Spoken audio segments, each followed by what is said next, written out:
Seperti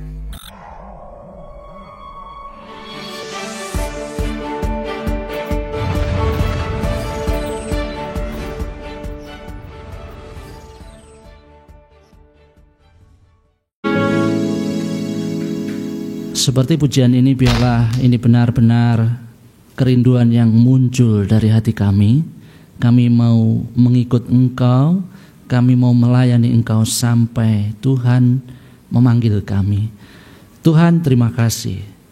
Saat ini tiba waktunya kami akan belajar kebenaran firman-Mu. Biarlah Tuhan yang akan menolong kami, Tuhan yang akan memimpin kami. Melalui kebenaran firman-Mu Tuhan, koreksilah hidup kami. Melalui kebenaran firman-Mu Tuhan, biarlah Tuhan ubahkan kami menjadi orang-orang, menjadi anak-anak Tuhan yang benar-benar menyukakan hati Tuhan.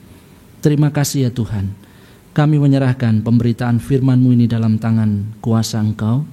Biarlah Roh Kudus-Mu yang kuasanya tidak terbatas akan menguasai kami, anak-anak-Mu yang sudah berkumpul di rumah-Mu ini. Di dalam nama Tuhan Yesus, Juru Selamat kami yang hidup, kami berdoa. Amin. Salam, selamat sore Bapak Ibu yang dikasihi oleh Tuhan. Puji Tuhan, di kesempatan kali ini kita diberi kembali waktu oleh Tuhan untuk belajar kebenaran firman Tuhan. Nah, saudara-saudara yang dikasihi oleh Tuhan, teologi reform yang gereja ini pegang kadang-kadang disalahartikan karena mengajarkan bahwa keselamatan adalah anugerah dan keselamatan tidak akan hilang. Orang yang selamat pasti akan selamat. Nah, kesalahpahaman yang seringkali muncul adalah beberapa orang pada akhirnya jatuh di dalam penilaian demikian. Wah, kalau begitu enak ya jadi orang Kristen. Keselamatan anugerah tidak bisa hilang, bukan karena perbuatan baik. Nah, kalau begitu aku mau hidup ya seenakku aja lah. Toh itu tidak mempengaruhi keselamatan, betul? Toh itu kalaupun aku tidak melakukan firman, aku mau hidup semau aku sendiri, toh dikatakan yang penting percaya Tuhan Yesus, sekali selamat tetap selamat. Ada orang yang seperti ini.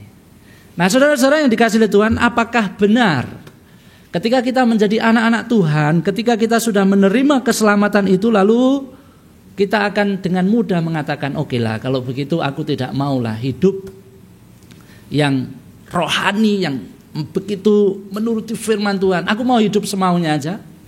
Nah, saudara-saudara, pada sore hari ini kita akan belajar dengan satu tema, anti terhadap antinomianisme. Ya, mungkin beberapa kita ada yang asing. Apa itu antinomianisme? Makanan apa itu? Nah, saudara-saudara yang dikasihi oleh Tuhan, beberapa orang Kristen terjebak di dalam antinomianisme. Artinya orang-orang ya, yang ikut di dalam paham bahwa orang Kristen tidak perlu menaati hukum apapun. Nah, ini antinomianisme. Ya, anti, melawan, nomos, hukum, isme, satu pemahaman. Jadi orang-orang Kristen ada beberapa yang terjebak di dalam antinomianisme. Mereka tidak mau mengikuti aturan-aturan lagi. Yang penting mereka mengaku percaya Yesus. Sudah beres segala sesuatunya. Nah, saudara-saudara yang dikasihi Tuhan, kita akan belajar anti terhadap antinomianisme. Kita sebagai anak-anak Tuhan sudah seharusnya kita tidak termasuk di dalam orang-orang yang demikian ini. Kita membaca di dalam Roma pasal 6 ayat yang ke-15 sampai dengan yang ke-23. Kita membaca di dalam Roma pasal 6 ayat yang ke-15. Roma pasal 6 ayat 15 sampai 23. Kita akan membaca secara bergantian firman Tuhan ini. Saya membaca ayat yang ke-15, Bapak Ibu membaca ayat yang ke-16, demikian bergantian seterusnya. Saya memulainya, Roma 6 ayat yang ke-15. dua macam perhambaan. Jadi bagaimana? Apakah kita akan berbuat dosa karena kita tidak berada di bawah hukum Taurat, tetapi di bawah kasih karunia? Sekali-kali tidak. Apakah kamu tidak tahu bahwa bila kamu menyerahkan dirimu kepada seorang sebagai hamba untuk mentaatinya, kamu adalah hamba orang itu yang harus kamu taati, baik dalam dosa yang memimpin kamu kepada kematian, maupun dalam ketaatan yang memimpin kamu kepada kebenaran. Tetapi syukurlah kepada Allah, dahulu memang kamu hamba dosa, tetapi sekarang kamu dengan segenap hati telah mentaati pengajaran yang telah diteruskan kepadamu. Kamu telah dimerdekakan dari dosa dan menjadi hamba kebenaran. Aku mengatakan hal ini secara manusia karena kelemahan kamu.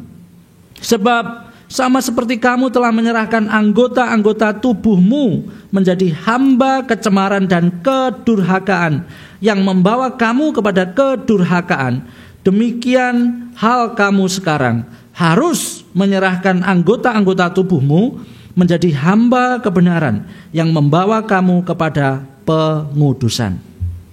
Sebab waktu kamu mengaku dosa, kamu bebas dari kebenaran. Dan buah apakah yang kamu petik daripadanya? Semuanya itu menyebabkan kamu merasa malu sekarang, karena kesudahan semuanya itu ialah kematian. Tetapi sekarang setelah kamu dimerdekakan dari dosa dan setelah kamu menjadi hamba Allah, kamu beroleh berbuah yang membawa kamu kepada pengudusan, dan sebagai kesudahannya ialah hidup yang kekal.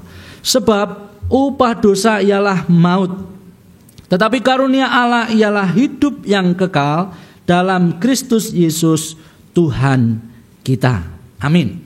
Sedemikian jauh pembacaan firman Tuhan pada sore hari ini dari Roma 6 ayat 15-23. Nah, saudara-saudara yang dikasihi oleh Tuhan, bagian yang baru saja kita baca ini adalah satu bagian yang menggambarkan apa sih arti penebusan Kristus yang sudah dilakukan terhadap kita.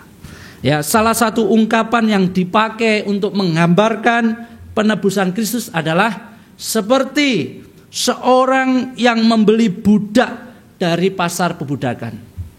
Pada waktu itu adalah hal yang umum, saudara. Orang itu bisa membeli budak di pasar pebudakan yang ada khusus pada waktu itu.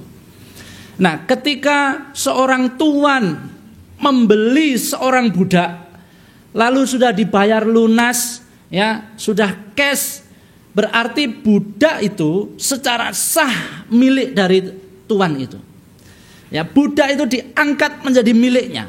Nah, saudara-saudara, yang terjadi adalah budak itu harus nurut terhadap tuannya.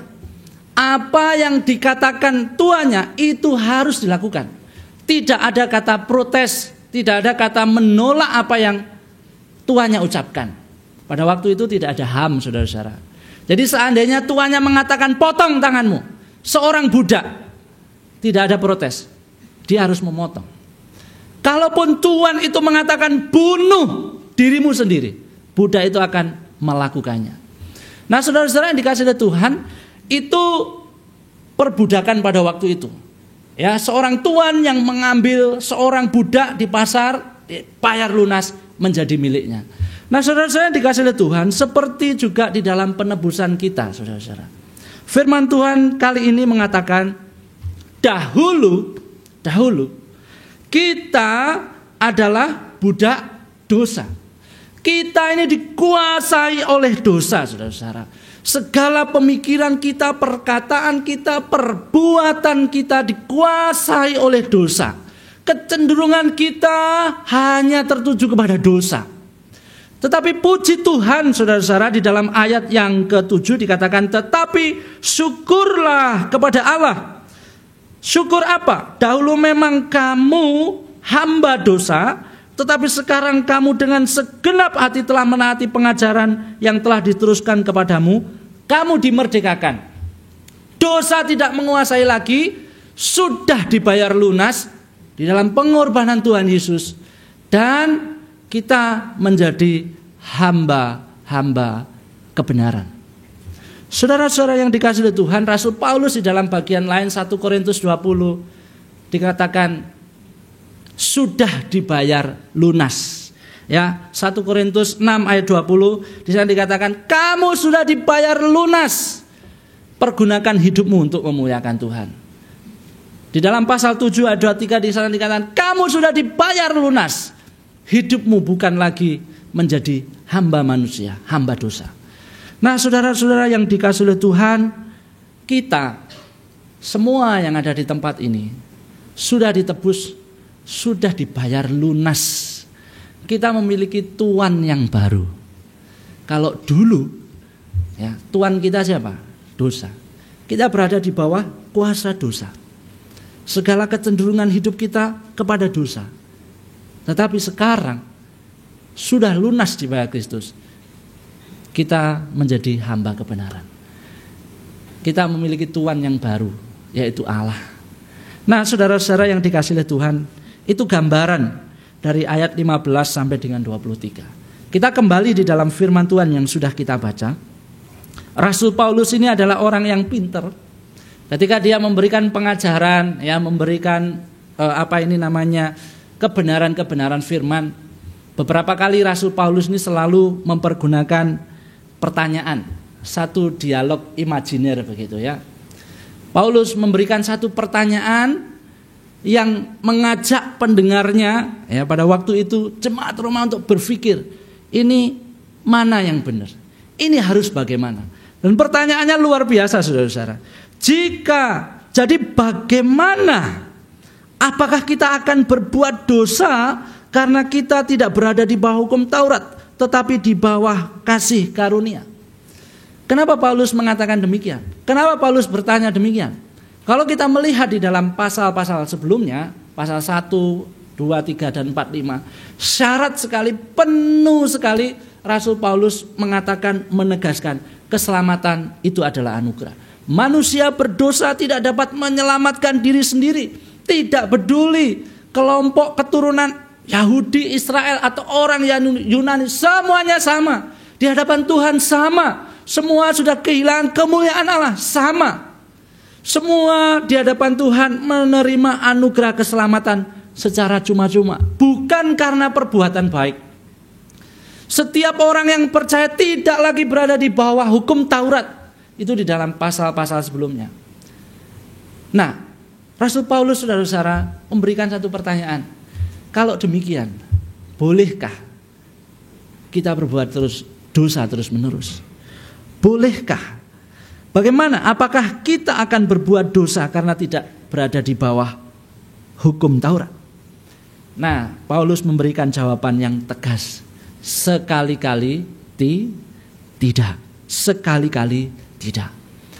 Paulus ingin mengantisipasi, saudara-saudara, mengantisipasi bahaya yang muncul dari kebenaran, dari pengajaran yang diberikan di dalam pasal 1 sampai dengan pasal 6 ini, yaitu mengenai kebebasan di dalam Kristus.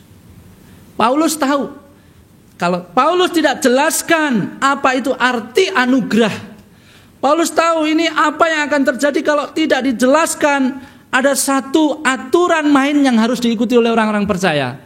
Orang-orang percaya yang diselamatkan karena anugerah pasti hidupnya tidak karu-karuan. Makanya Paulus mengantisipasi satu pertanyaan. Ya, bolehkah hidup terus-menerus di dalam dosa kalau kita diselamatkan karena anugerah? Enggak ngefek, tidak ada pengaruhnya. Berbuat baik, toh itu juga bukan mempengaruhi keselamatan, tidak mempengaruhi keselamatan. Nah, pertanyaan itu muncul. Nah, saudara-saudara yang dikasihi oleh Tuhan, ini yang dilakukan oleh Paulus pada waktu itu. Nah, sebenarnya ini hal terjadi juga pada masa-masa sekarang, saudara. Bagaimana beberapa orang itu menyalahgunakan kebebasan di dalam Kristus, mempergunakan kebenaran untuk membela, untuk menjadi dasar sesuatu yang sebetulnya tidak benar. Nah, contohnya tadi mengenai jaminan keselamatan. Beberapa orang terjebak, sudah tidak usah berbuat baik, gak pengaruh kepada keselamatan. Sudah kita hidup terserah, semau kita, sekali selamat tetap selamat. Nah, ini keliru. Ini orang-orang yang tidak mengerti kebebasan di dalam Kristus, mempergunakan kebenaran untuk dasar yang keliru. Nah, contoh lagi saudara-saudara, beberapa orang mengatakan, kita ini buat apa sih menginjili? Buat apa sih kita ini bermisi? Bukankah kalau kita belajar firman Tuhan, Allah itu telah menetapkan siapa yang akan selamat? Bahkan dikatakan sejak kekekalan, Allah itu sudah tahu siapa orang yang akan diselamatkan. Kalau begitu sudahlah, tidak usah menginjili, tidak usah memberitakan Injil kepada orang-orang. Toh nanti kalau Tuhan kehendaki pasti orang itu selamat. Nah, ini juga contoh saudara-saudara bagaimana orang salah paham terhadap kebenaran firman Tuhan, menyalahartikan kebenaran. Nah, Bapak Ibu yang dikasihi oleh Tuhan, oleh sebab itu sekali lagi di dalam bagian ini, ketika Paulus menegaskan bahwa keselamatan adalah anugerah, ada satu kebebasan yang harus dijaga. Nah, ada dua kebenaran saudara-saudara yang akan kita pelajari di dalam bagian ini. Ya, kebenaran yang pertama saudara-saudara dari firman Tuhan ini, orang Kristen, kita semua pasti bukan penganut antinomianisme. Orang Kristen pasti bukan penganut antinomianisme. Orang Kristen bukan penganut antinomianisme. Di dalam ayat yang ke-16 sampai dengan yang ke-23 sudah dijelaskan secara gamblang. Dulu hidup kita tidak seturut dengan kehendak Allah. Dulu hidup kita ada di bawah kuasa dosa. Perkataan, perbuatan, seluruh aspek kehidupan kita jauh dari standar Allah. Kalaupun ada orang yang mengatakan, perkataanku tidak pernah kok perkataan yang jorok. Aku tidak pernah mencaci maki orang. Mungkin ada orang mengatakan, tindakanku tidak pernah menyakiti orang. Aku tidak pernah membunuh, tidak pernah mencuri. Tapi saudara-saudara yang dikasihi oleh Tuhan, apakah manusia bisa mencapai standar kekudusan Allah? Sekali-kali tidak. Di dalam Roma 3 ayat 9 sampai dengan 19 di sana dikatakan, semua manusia di bawah kuasa dosa. Ketika Allah mengevaluasi kehidupan manusia, semuanya berada di bawah hukum dosa. Jadi kalaupun ada orang mengatakan, aku ini ada orang yang baik, tidak pernah berbuat dosa, menurut standar Allah, dia tetap berada di bawah standar Allah dan dia tetap berada di bawah kuasa dosa. Nah, saudara-saudara yang dikasihi oleh Tuhan, dengan standar yang demikian, maka kita semua tanpa terkecuali adalah budak dosa. Semuanya budak dosa. Tetapi sekali lagi saudara-saudara yang dikasihi oleh Tuhan, karena anugerah Allah, kita dipindahkan. Kita menjadi hamba, menjadi budaknya kebenaran, menjadi hambanya Allah di dalam firman Tuhan tadi katakan. Nah, oleh sebab itu saudara-saudara, Paulus dengan tegas mengingatkan. Paulus memberikan dua alasan saudara-saudara, mengapa orang Kristen tidak boleh hidup sembarangan. Mengapa orang Kristen tidak boleh hidup sembrono? Mengapa orang Kristen tidak boleh hidup di dalam faham antinomianisme yang semuanya mau ditabrak, tidak ada hukum yang mengikat? Mengapa? Nah, saudara-saudara yang dikasihi oleh Tuhan, ada dua jawaban, dua alasan ketika kita membaca firman Tuhan ini. Yang pertama, saudara-saudara, mengapa ya kita tidak boleh hidup sembarangan ketika kita sudah menjadi hamba kebenaran? Yang pertama, itu dari sisi konsekuensi dosa, saudara-saudara. Paulus menjelaskan ada konsekuensi dosa yang akan diterima, yaitu maut. Konsekuensi yang pertama adanya kematian. Bapak Ibu yang dikasihi oleh Tuhan, dengan menggunakan konsep atau menggunakan ilustrasi konsep perbudakan pada waktu itu, perbudakan kuno pada zaman Romawi, saudara-saudara, Paulus menjelaskan bahwa perhambaan di dalam dosa, ya, ketika seseorang berada di bawah kuasa dosa, dia menghambakan kepada dosa. Paulus mengatakan jelas dampaknya adalah kematian. Konsekuensi perbuatan dosa bukan hanya fakta bahwa kita ini terkungkung, kita ini terikat oleh dosa. Tetapi ada yang lebih mengerikan, yaitu kematian kekal. Kematian kekal, hukuman kekal yang akan diperoleh karena dosa itu. Di dalam ayat yang ke-16 lalu ayat yang ke-21. Beberapa kali Paulus mengatakan demikian. Yang bagian terakhir, yang harus kamu taati baik dalam dosa yang memimpin kamu kepada kematian maupun dalam ketaatan yang memimpin kamu kepada kebenaran. Ayat yang ke-21. Di sana dikatakan, dan buah apakah yang kamu petik daripadanya? Semuanya itu menyebabkan kamu merasa malu sekarang. Karena kesudahan semuanya itu ialah kematian. Rasul Paulus mengontraskan upah dosa. Konsekuensi dari dosa adalah maut, kematian. Sementara itu, yang lainnya, kebenaran adalah kehidupan yang kekal. Paulus menegaskan hal ini. Paulus ingin mengatakan bahwa ada satu konsekuensi yang sangat berat ketika orang terus-menerus di dalam dosa, yaitu kematian.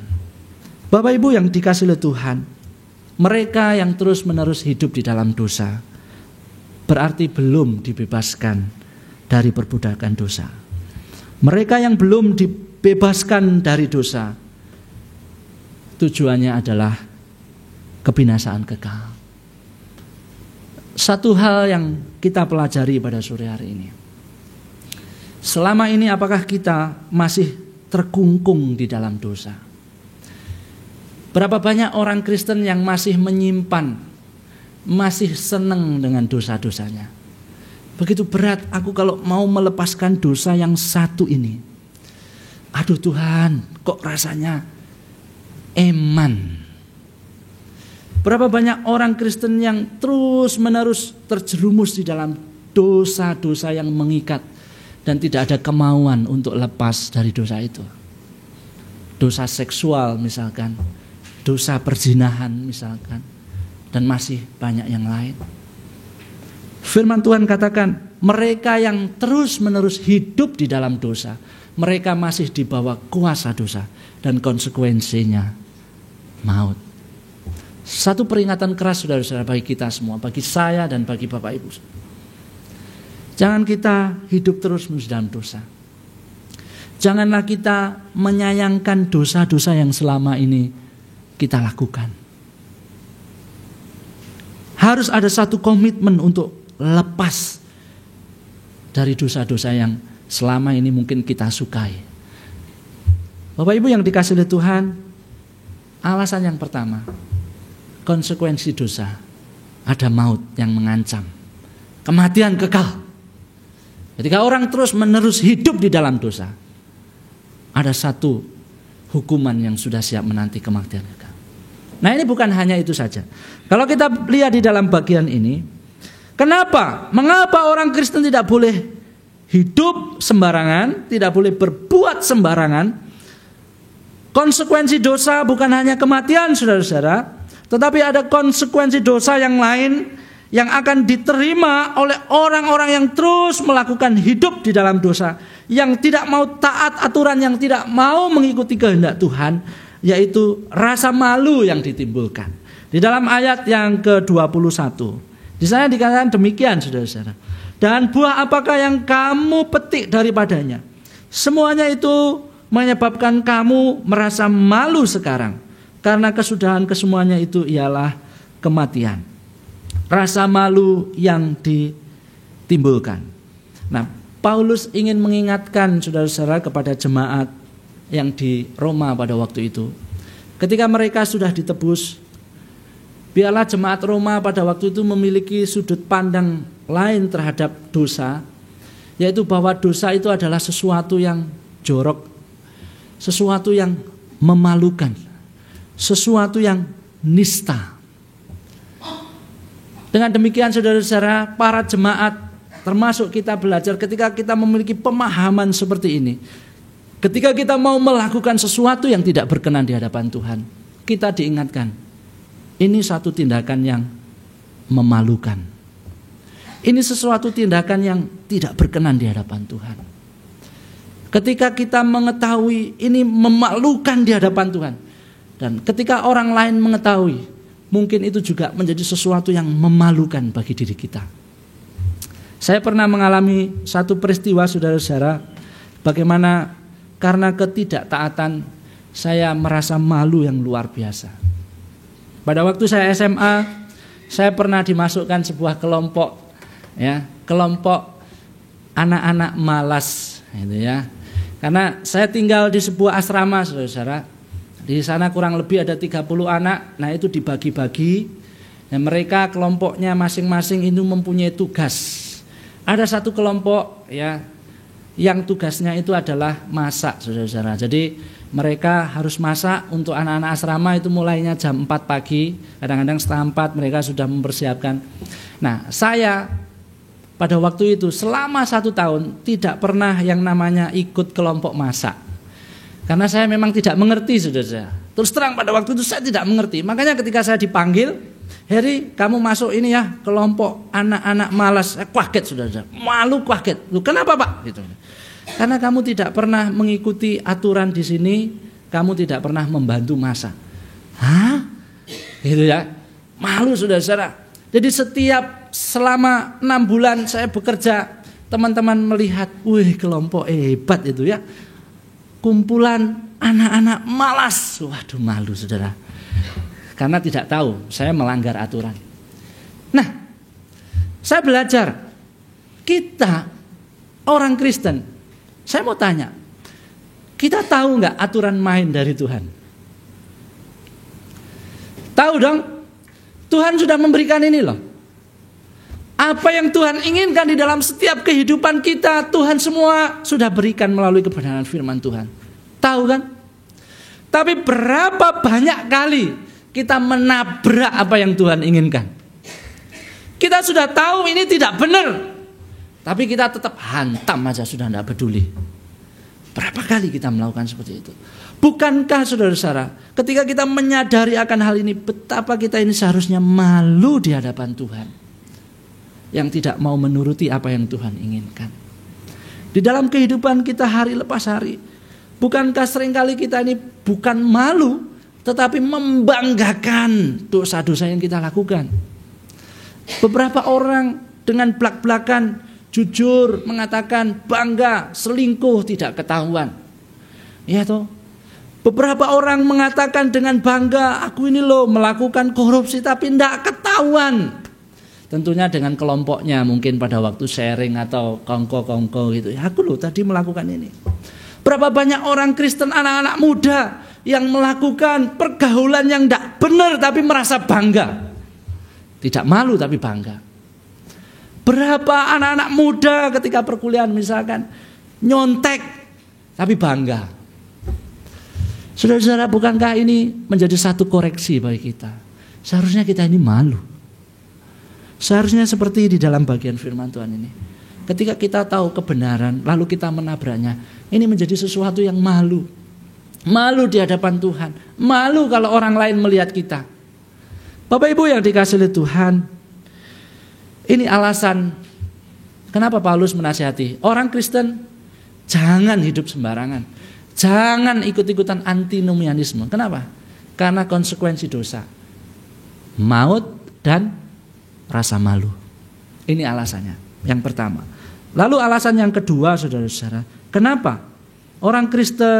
Mengapa orang Kristen tidak boleh berbuat sembarangan, tidak boleh hidup sembrono, semaunya sendiri, yang penting jalan seenaknya sendiri tanpa peduli dengan kebenaran dan aturan Tuhan. Yang kedua, karena dari status orang Kristen, saudara-saudara.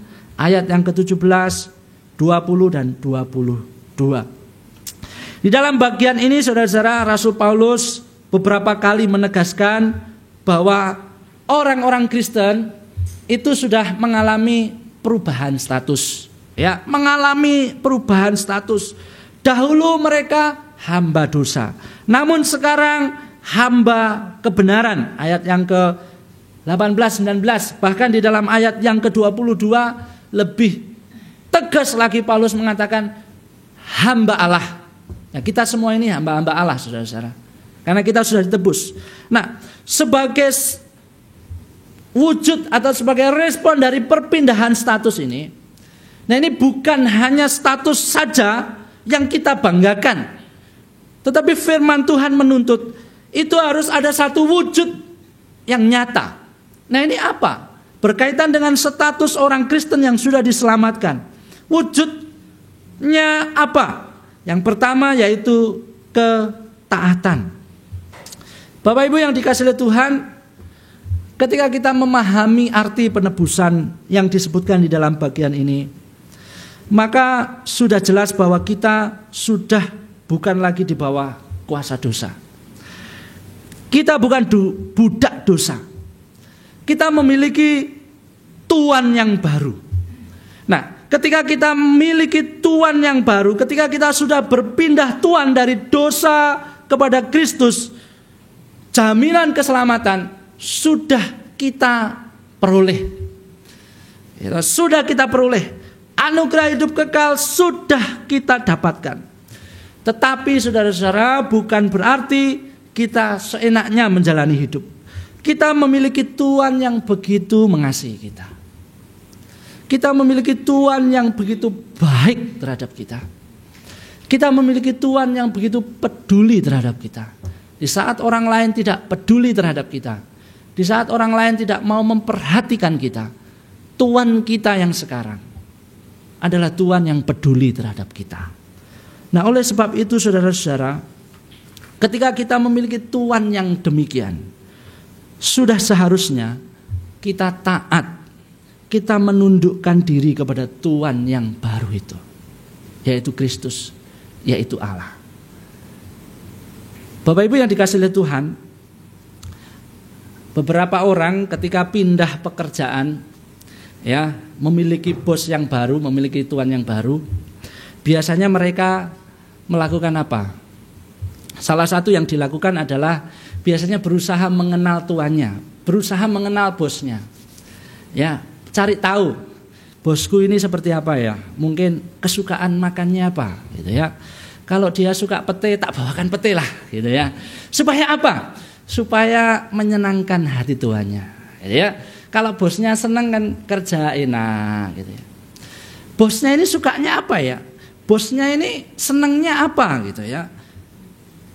Yang dimau apa sih bosku yang baru ini? Nah, saudara-saudara dikasih oleh Tuhan, pernah nggak kita berpikir di dalam kehidupan kita, ketika kita menjadi orang Kristen, bos kita baru kan? Firman Tuhan katakan, bos yang lama dosa, Tuhan yang lama dosa, Tuhan yang baru kebenaran. Tuhan yang baru adalah Allah, kita hamba Allah. Pernah nggak kita berpikir untuk kita menyenangkan Tuhan kita?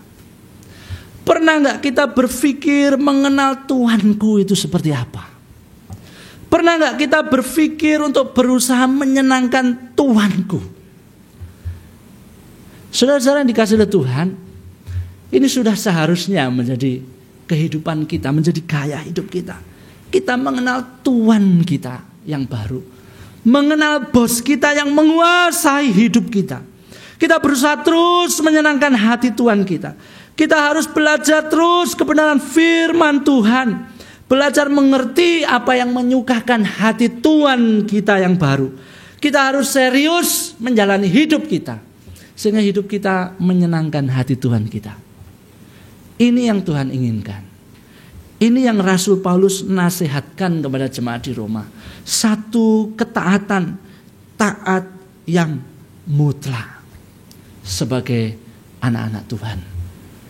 Bukan lagi memikirkan kesenangan kita, bukan lagi memikirkan nafsu kita, tetapi mari kita belajar, kita memikirkan apa yang menyenangkan hati Tuhan. Apa yang menyenangkan bosku yang baru ini? Kira-kira apa? Yaitu ketaatan. Mengikuti apa yang Tuhan mau. Mengikuti aturan main Tuhan. Pasti Tuhan disenangkan. Nah, saudara-saudara yang dikasihi oleh Tuhan, status orang Kristen harus diwujudkan di dalam ketaatan. Dan bukan hanya ketaatan saudara-saudara, tetapi juga diwujudkan di dalam penyerahan hidup. Penyerahan hidup. Saudara-saudara yang dikasihi oleh Tuhan, di dalam bagian ini ada beberapa kali Paulus mengatakan mengenai penyerahan seluruh hidup untuk Allah. Ya, penyerahan seluruh hidup untuk Allah. Paulus menggambarkan anggota-anggota tubuh. Ya, ini merupakan sesuatu yang merujuk pada aspek fisik manusia. Ya, seluruh kehidupan tindak tanduk manusia. Ya, yang harus dikerjakan oleh manusia, umat Tuhan secara khusus.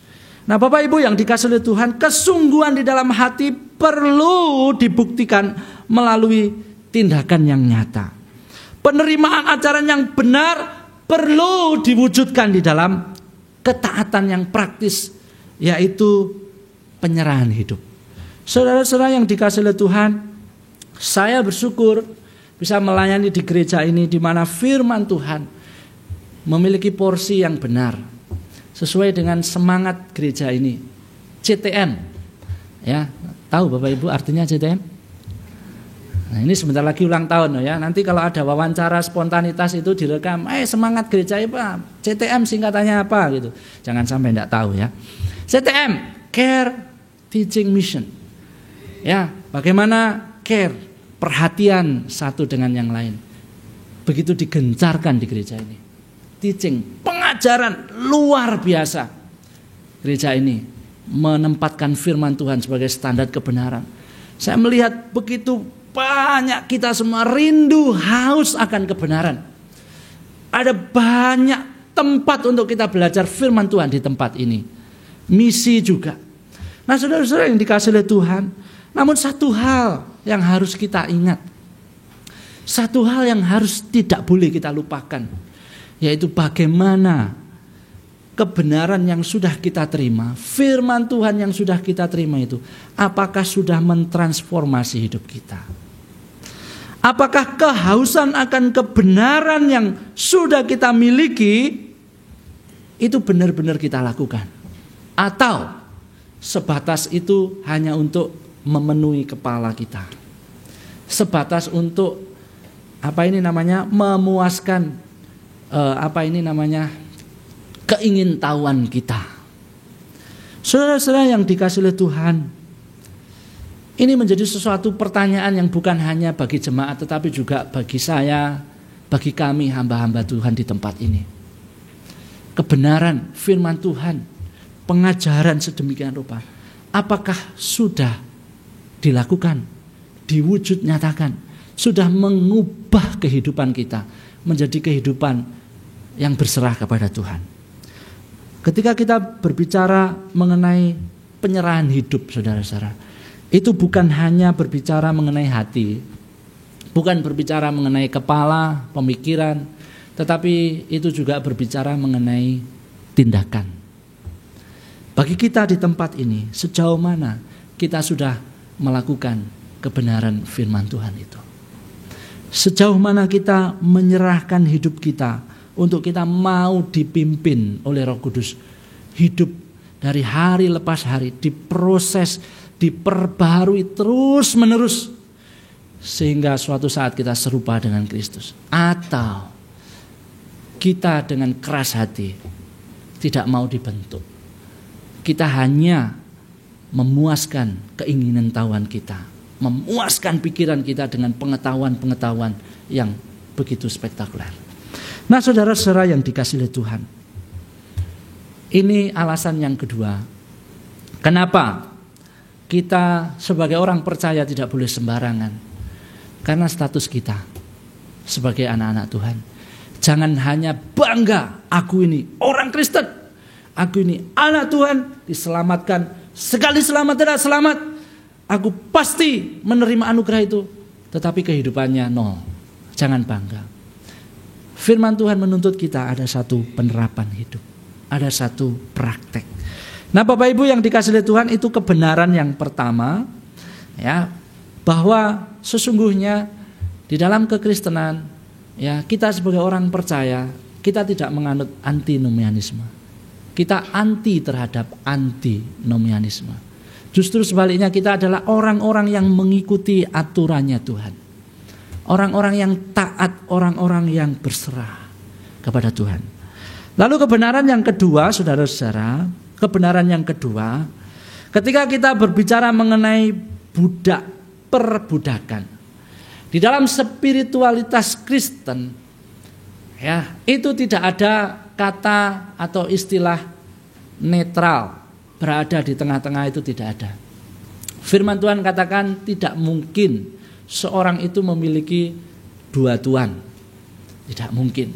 Pun demikian tidak mungkin seseorang itu ya mengatakan satu sisi aku tidak berpihak kepada iblis plus sekaligus aku tidak berpihak kepada Tuhan. Tidak bisa. Atau mengatakan aku mau separuh-separuh saja. Tidak ada. Tidak ada netralitas di dalam spiritualitas. Paulus menegaskan, mengontraskan hamba dosa, hamba kebenaran. Jelas, hamba dosa ya hamba dosa, hamba kebenaran ya hamba kebenaran. Tidak memilih salah satu berarti memilih yang lain. Begitu juga sebaliknya. Saudara-saudara yang dikasihi oleh Tuhan, di dalam terang firman Tuhan tidak ada posisi netral, saudara. Tidak memihak kepada Allah berarti lawan Allah. Tidak mau mengikuti aturan Allah berarti lawan Allah. Tidak mau dibentuk oleh Allah berarti dia memihak kepada dosa. Dia adalah lawan Allah. Ketika kita tidak memihak kepada Allah, pada saat itu juga kita menjadi budak iblis. Kita menjadi lawan Allah. Nah, saudara-saudara yang dikasihi oleh Tuhan, sekali lagi, ketika tidak ada netralitas, ketika tidak ada posisi tengah-tengah, bagaimana dengan nasib orang-orang yang ada di pihak lawan Allah? Sekali lagi saudara, di dalam ayat yang ke-23 sebagai penutup di dalam perikop ini, Paulus kembali lagi menjelaskan ada maut, ada hukuman kekal. Bapak Ibu yang dikasihi oleh Tuhan, menjadi satu pertanyaan bagi kita. Posisi kita ini di mana sekarang? Di manakah saudara berdiri saat ini? Apakah saudara berhasrat kuat untuk melayani kebenaran? Atau saudara berhasrat kuat untuk melayani dosa-dosa yang masih menguasai kehidupan? Saudara-saudara yang dikasihi oleh Tuhan, pada saat ini mari kita belajar. Kebenaran firman Tuhan ini mengajarkan kepada kita supaya kita mengambil satu sikap, satu komitmen bahwa kita yang sudah ditebus merupakan satu kewajiban, satu keharusan kita mengikuti aturan-aturan mainnya Tuhan. Tidak ada pilihan lain. Kita harus mau mengikuti aturan-aturan Tuhan. Sebagai penutup kebenaran firman Tuhan pada saat sore hari ini, saudara-saudara, sekali lagi, hidup baru yang kita peroleh itu anugerah. Tidak ada campur tangan kita untuk memperoleh hidup kekal itu. Dulu kita sudah mati, tetapi karena Kristus kita sudah dibangkitkan. Kita yang jatuh di dalam dosa, tetapi karena pengorbanan Kristus membuat kita memiliki kehidupan yang baru, memiliki status yang baru. Oleh sebab itu saudara-saudara, mari kita menjalani hidup ini dengan tidak sembrono. Di dalam keluarga kita, di dalam bisnis kita, ketika kita menjalin relasi, ketika kita menjalankan bisnis kita, mari hasrat kita tertuju pada kebenaran. Kita melakukan sesuai dengan aturannya Tuhan. Mungkin selama ini kita melakukan sesuatu yang tidak ada orang lain tahu. Bahkan mungkin pasangan hidup kita, suami istri kita tidak tahu. Tetapi ingat, di hadapan Tuhan tidak ada yang tersembunyi. Oleh sebab itu saudara-saudara, sekali lagi mari kita tidak menyia-nyiakan hidup yang Tuhan sudah berikan kepada kita. Biarlah semua orang mengenal kita yang adalah anak-anak Tuhan. Bapak Ibu yang dikasihi oleh Tuhan, mari kita mengevaluasi hidup kita. Selama ini apakah kita sudah sesuai dengan apa yang Tuhan inginkan? Hidup kita sesuai dengan Tuhan kita yang baru. Mungkin kita ditolak, saudara-saudara. Di dalam kehidupan kita ketika kita melakukan kebenaran di sekolah, di kuliah, di tempat kerja, dimanapun, ketika kita hidup apa yang Tuhan inginkan, kita ditolak. Itu sesuatu yang biasa. Tetapi ketika kita mengingat upah yang akan kita terima, penolakan itu tidak ada artinya apa-apa. Bapak Ibu yang dikasihi oleh Tuhan, kiranya kebenaran firman Tuhan pada sore hari ini menegur kita. Kiranya kekudusan firman Tuhan menyelidiki hati kita yang terdalam. Dan kiranya ada pertobatan yang sungguh-sungguh. Kita tidak main-main lagi dengan hidup yang Tuhan berikan. Mari saya mengajak kita mengoreksi hidup kita. Mungkin kita melakukan dosa yang tidak ada yang tahu. Selama ini kita melakukan terus-menerus. Di dalam rumah kita, di dalam tempat tinggal kita, di dalam kos kita mungkin, dalam perkuliahan kita. Tetapi mari pada saat ini kita mohon ampun di hadapan Tuhan.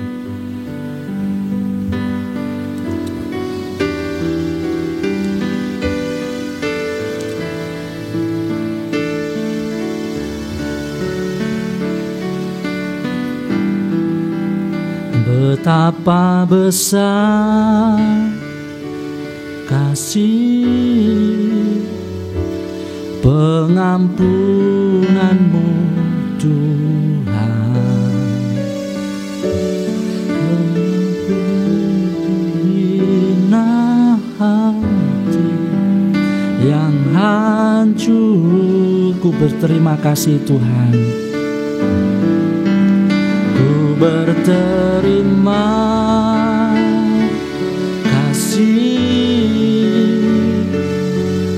kepadamu ya Tuhan, pengampunan yang Kau beri, pulihkanku. Mari kita bersama-sama pujikan pujian ini, betapa besar, betapa besar kasih pengampunanmu Tuhan, pengampunanmu Tuhan. Tak Kau pandang hati yang hancur, Kau pandang hina hati yang hancur. Ku berterima kasih Tuhan, ku berterima kasih kepadamu ya Tuhan, pengampunan yang Kau beri, pulihkanku. Saudara-saudara yang dikasihi Tuhan, mungkin selama ini hidup kita tidak mau ikut aturannya Tuhan. Mungkin selama ini hidup kita selalu bertentangan dengan Tuhan. Tetapi biarlah melalui kebenaran firman Tuhan pada sore hari ini, kita diingatkan, ketika kita melawan Tuhan, kita adalah musuh Tuhan. Ada konsekuensi yang berat, yang sangat mengerikan, yaitu maut. Dan biarlah melalui firman Tuhan ini, kita mengambil satu komitmen untuk kita bangkit, meninggalkan setiap dosa-dosa kita. Dosa yang selama ini kita sembunyikan dari pasangan hidup kita. Dosa yang selama ini kita sembunyikan dari teman-teman kita. Bapa kami yang bertahta di dalam kerajaan surga, kami sungguh bersyukur. Anugerah Tuhan berikan bagi kami. Pengampunan-Mu sudah penuh, sudah lunas, sudah terbayarkan dengan lunas bagi kami. Kami yang dahulu budak dosa, pada saat ini Tuhan sudah ubahkan kami menjadi hamba-hamba kebenaran, menjadi hamba-hamba Allah. Dan biarlah kami juga boleh menghidupinya. Kami meninggalkan setiap perilaku kami, pikiran kami, tingkah laku kami, perkataan kami yang tidak berkenan di hadapan Tuhan. Ini merupakan satu perjuangan yang harus kami lakukan Tuhan. Dan kami memohon pertolongan Tuhan. Bila Tuhan yang akan memampukan kami. Terima kasih Tuhan. Inilah doa kami. Kami naikkan di dalam nama Tuhan Yesus Kristus, Juru Selamat kami yang hidup. Amin.